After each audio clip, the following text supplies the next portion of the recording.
It's a story time. Story 101 number 6. How do I prepare myself for the review? While waiting for my NCLEX eligibility, I started to plan.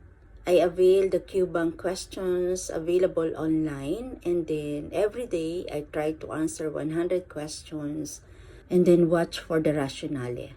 Sometimes I got 70, 75, 80 percentage in every 100 questions, but later on I realized that it didn't work because I was able to memorize the answer in each question.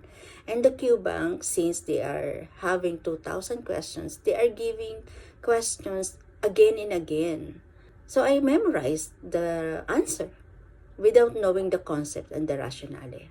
And then later on, I decided to avail one online review class. They are giving 2 months schedule to tackle all the concepts of nursing from the beginning, as in from research.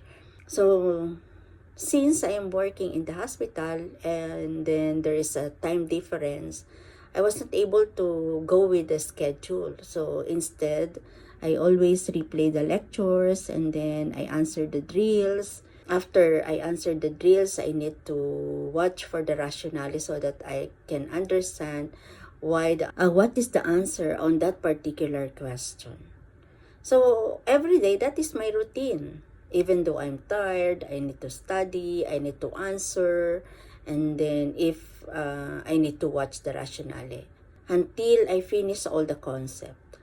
But since it is only 2 months, I need to repeat again from the beginning, from the research, I need to watch again the rationale, I need to watch again the lecture, I need to read the notes again because I maximize the 6 months validity of my authority to take the exam.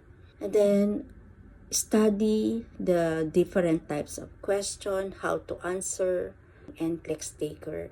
Always remember that NCLEX questions and requires a critical thinking.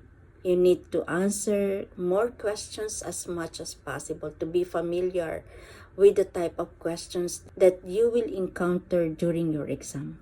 Learn how to answer the bow tie, stand alone, and then select all that apply, and then the recent one, which is the case study. Always remember that if we fail, don't stop, but try again. Nothing is impossible through prayer. We need to pray hard. Good night and see you again on our next story time.